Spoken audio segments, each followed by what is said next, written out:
Hello folks, welcome to another Taste Buds. Today I am making curried goat. Yes, Jamaican curried goat. As usual, I don't do things a little bit normal, and I will kick it up a notch, change it up a little bit, turn my hand and make fashion a little bit. Alright, so you start out by cleaning up your goat as much as possible. The excessive fat, because goat is has a high well, it's not high fat content, but the fat is unique in goat meat. So you want to clean up most of your excess. Alright, so once you clean up, this is the marinating process. Now I'm gonna start with some green seasoning. Yes, your green seasoning, I have the link somewhere there, and I'm gonna provide for you guys. And you want to add a good amount of green seasoning so that each piece of meat is properly coated. So maybe about 2 or 3 tablespoons. I have a little bit more there, but I just wanted to get rid of what was in my container. And so you start out with the green seasoning. Then now you make sure so that your green seasoning has all the essentials. Okay, and remember, this is just to marinate your meat. You can start cooking right away, but most Jamaicans will marinate the meat either for a certain period of time or overnight. Yeah. All right, so I have some onion powder next, and I'm adding those. And I like this brand onion powder because it is not powder; it is actually flakes, dehydrated onion flakes. So I'm adding that next, and of course I have to add my garlic. All right, and you can add about maybe about a teaspoon of garlic powder. Again, I like garlic, so I'll use excess. Now I normally would add turmeric, but in this case I had made a blend of curry, my own unique blend of curry, and so I am gonna add that at this time. And as I said, curry, guys, is a amalgamation of different spices, and of course turmeric being chief among them, and you get your unique curry to your taste. So that's what I did, and I made my own curry. So now you just want to mix in all your ingredients and make sure, say, it is properly and thoroughly incorporated. And that is your marinade for your meat. All right, and I'm gonna put this down overnight. I feel like overnight would be good. I'll be using some petite potatoes, some garlic powder, and a little bit of ginger, onion, and a piece of scallion to stew down my curried goat. I'm gonna add some more ingredients as well, but I'm just showing you the essential for now. All right.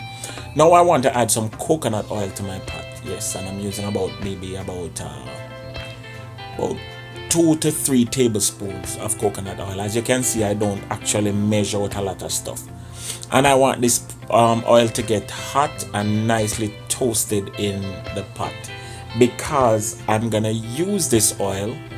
Yes, just as how you see my meat ready and curry down and thing, that's not all the curry I'm gonna use. I'm gonna add more curry, but I want to roast it in the oil. So I'm using some beta pack curry powder, and I'm just gonna add maybe about a tablespoon or less, a teaspoon or maybe 2 teaspoons of curry powder to the oil, and just roast it quickly in the oil, stirring it constantly to make sure it don't burn. And as soon as it becomes toasted to the desired dimension, that's when you're gonna add your goat to the pot. So you want to add your goat to the pot, and you want to quickly stir it in order to not let the curry powder stay on the bottom of the pot and burn. And you're not gonna add any oil to this or any more water or anything. You're just gonna start allowing this to cook down, stirring it constantly until it builds its own juices. Now once you uncover the pot, or did I say cover it? You cover it just a little bit, and then uncover it, and this is what you're gonna see. It is gonna start to build juices, the marinating liquid, the meat to natural juices are gonna start to escape out of the pot, and yeah, you're gonna start see that bubbling away, and it's becoming like it's almost like it's steaming or stewing down. I did not add any water to this pot at all, guys. This is how it is with just the marinade and the regular meat, vibes, what's going on. And as pretty as this look right now, it's not ready yet. It is just browning. And so you're gonna do this, and make it continue until you see it reach a point where the water is dried out, and that's when you're gonna add more water. But before I add my water to the pot, I'm gonna add some of these vegetables that I cut up, and I'm gonna allow that to sort of saute too with the meat. So it's more flavorful when you don't have that boiling process going on yet. You want to brown everything together, and that's the stewing process.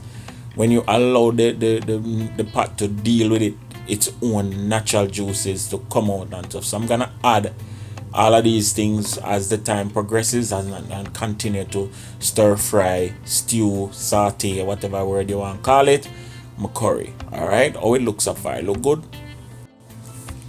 So now you want to keep monitoring your meat. You want the liquids in the pot to start to evaporate, and you can see a whole lot of steam coming out. And you also want to check, because you don't want the bottom of the pot to get burned. So that's why I keep moving it around, almost like I'm stir frying it. My onions release some of their juices and the flavor. So now I want to add the rest of the ingredients. My scallion, my ginger, and my garlic.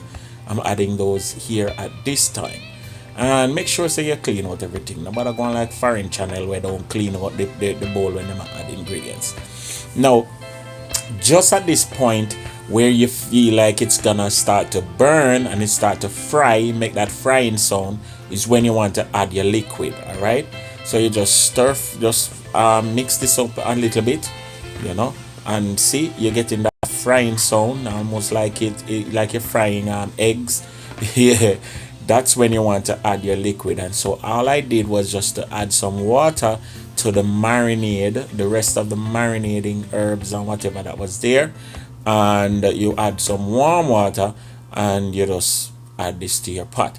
This is gonna help to deglaze the pot, and it's gonna help to clear up some of the the curry that is left on the pot bottom, the sides of the pot and thing, and this is where you want to get the thing sorted out and properly incorporated and mixed in well, so that you can move to the next level.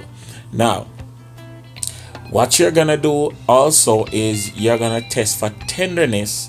So periodically you're gonna check a pot and test for tenderness, but you really want to put enough water in there to just barely cover your meat, and turn your stove on a good medium heat. Yeah, not high because you don't want it to burn, but a good medium heat. Clean up your pot like and just me this, guys, me just like clean up the sides of the pot. But once you have done that, then you're gonna allow your pot to just nicely simmer down, and ever so often you check, make sure the water don't dry out, and make sure that the meat is getting tender.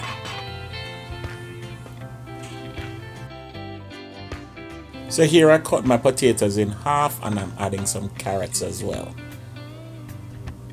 So I just uncovered the pot after another 20 minutes, and checking for doneness. Meat look nice, it get soft and everything, and the water is nice. I'm gonna probably add a little bit more water to this before I add my potatoes and my carrots. Meat look good, yes, meat look good. So here's my carrot and my potatoes. I'm gonna add them right now.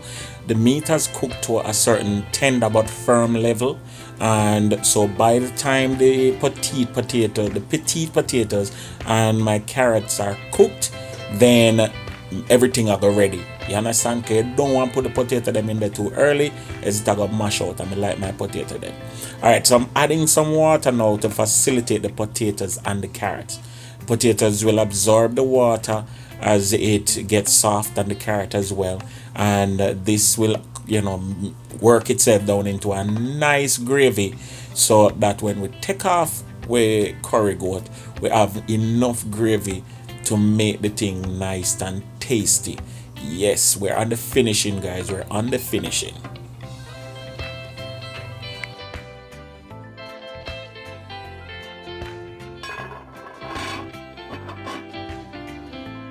And there you have it, guys, my finished curry goat.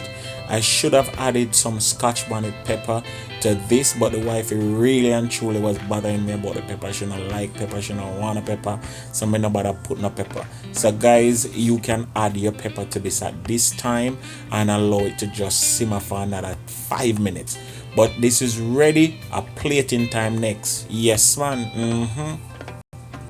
So there you have it, folks, my curried goat. Yes, done up with my potatoes and my carrots. We served in this with white rice, and of course your white rice have to have some time in it. And if you want, you could cook it in coconut milk as well. As so the thing said. The wifey made some very special coleslaw, yes, to accompany this. And the coleslaw was made with Brussels sprouts, purple cabbage, carrots, and onions.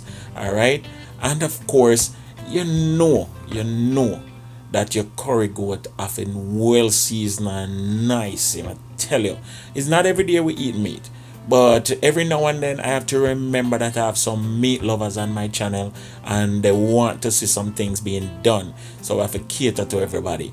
Once again, guys, if you have never tried this before, I think the method that I've placed here is a very good one for you to attempt. Even attempt. Yeah? The wife is still a put more things on the plate. That's what the thing said. Remember to like, share, subscribe, and comment. If you love what's going on and you love what Yardie Belly TV is doing, click on the shop now button and just, purchase a t-shirt. Yeah? It would really and truly go a far way in supporting what we do here. Remember to look out for Breakfast Live, and of course I pop up every week with different live videos, so you can look for that as well. And remember, taste buds out and about, travel vlogs. Hey, turn your hand and make fashion.